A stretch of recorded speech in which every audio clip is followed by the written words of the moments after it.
Hey, I'm Christopher Willits, and we're back at Sound Art Studio. Recently finished a new record. It's going to be out on Ghostly International this July. I'm also doing a bunch of new video and photo work as well. It is fully on, and I cannot wait to share all this stuff with you guys. My goal with these videos, as always, is to excite your imagination and help you really build and grow your creative process doing new and exciting stuff.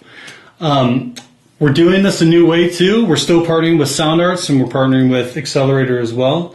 But also, we have a new partner. Tanya Gray is helping us shoot this stuff with Gray Productions. Amazing person. There's so much to learn about just the production process as well. So we'll make sure to feature that in a future episode as well. So let's do this. So today I'm going to be talking about the Block, which is made by Livid Instruments. This is a really cool device that is ideal for controlling Max for Live devices.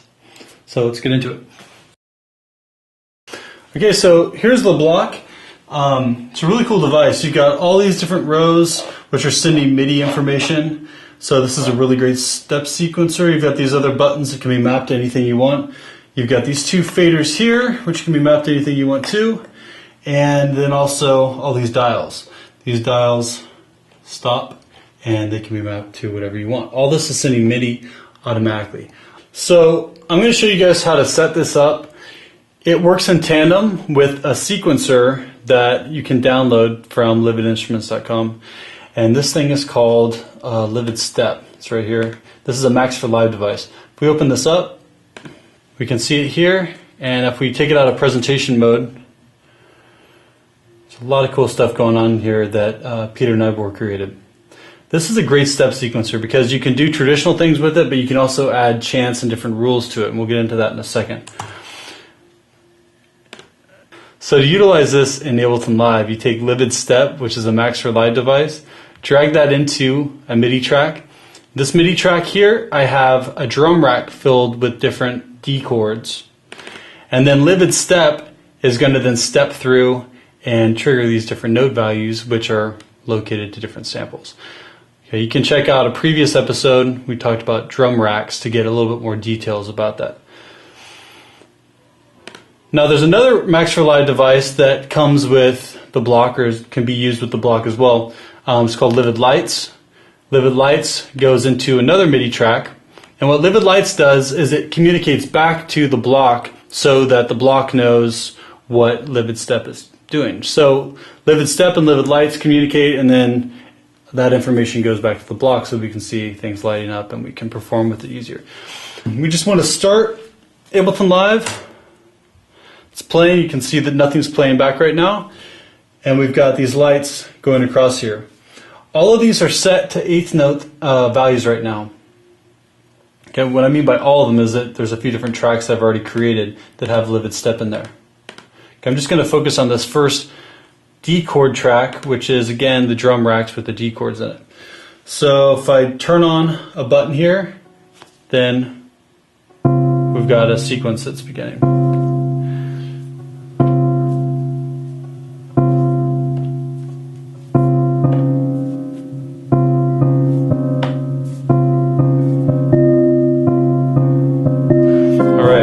So as that's playing back, we also have control of our different steps. So I just made this an incremental step, so it just goes through the different notes in the drum rack. So it's triggering all these different D chords. But you can have this set up anyway. And you can also change the sequence of notes with these arrows, which I think is really awesome. It's a very simple way to add some variation. Let's turn on the rest of these.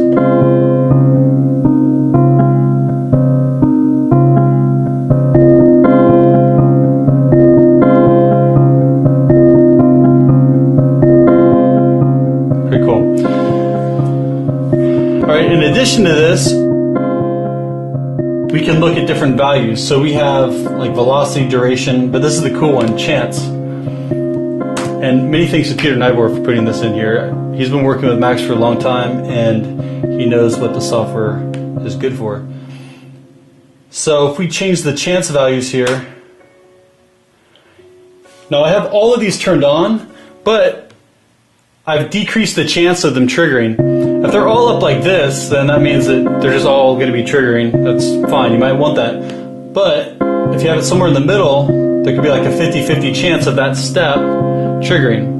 This is just kind of a probability here. And then if you turn this down, then there's no chance of it playing, so nothing. Okay? Pretty cool. So I have the drum rack all mapped to these knobs right here. Okay, so we have these guys playing, those are being triggered, and I can turn these on and off. But then these dials here are all mapped via MIDI mapping up here, or your Command M, to these first four, and then the second four. So now I can adjust the ADSR, the attack, decay, sustain, and release, in addition to these four other parameters. Right here on the block. So I can make it, it's kind of bigger, wider, more smoother right now, but I can make it more snappy, more staccato.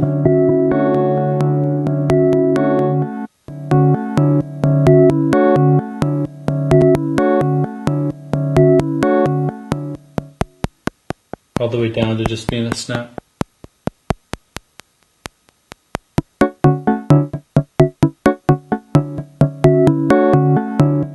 So this is the piece I'm working out.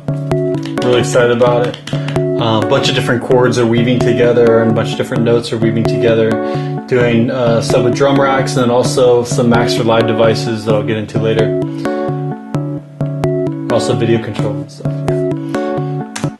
All right, so then let's add something else. We've got got a series of other D notes, kind of in a D major scale here.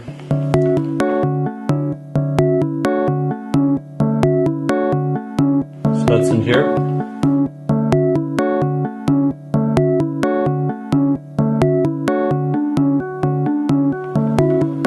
So if we turn off the other D chords, this is what we're hearing.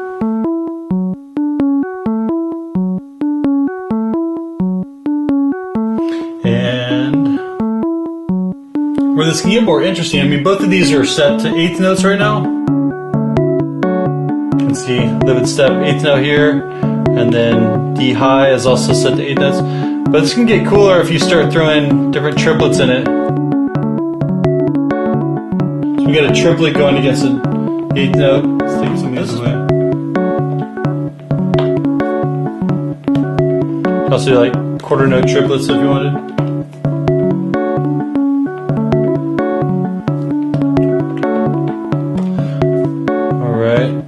Take a few of these away, and then let's add another piece, which is these low ones. So I'll strip these away. I'll just have the D high and then the low ones. So low notes are here.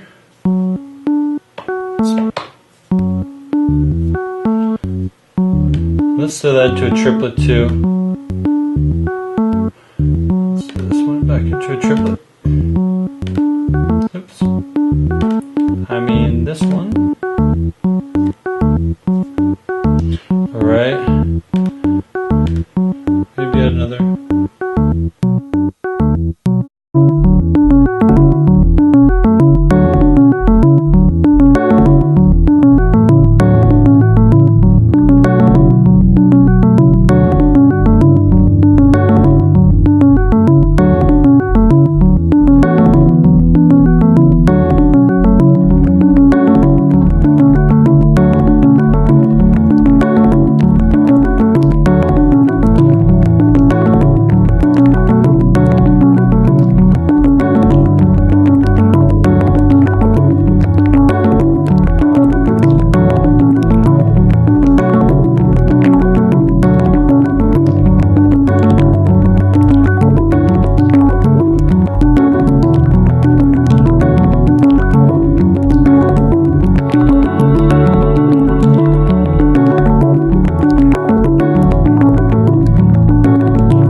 Hey, so much you can do with this thing. I've just spent a little bit of time with it, but it's awesome. Please support Livid Instruments at lividinstruments.com. You can check out my stuff at christopherwillis.com. You can check out my record label at overlap.org. And please send me any comments, ideas, suggestions for new episodes, whatever you want, at willits@overlap.org. Thank you so much.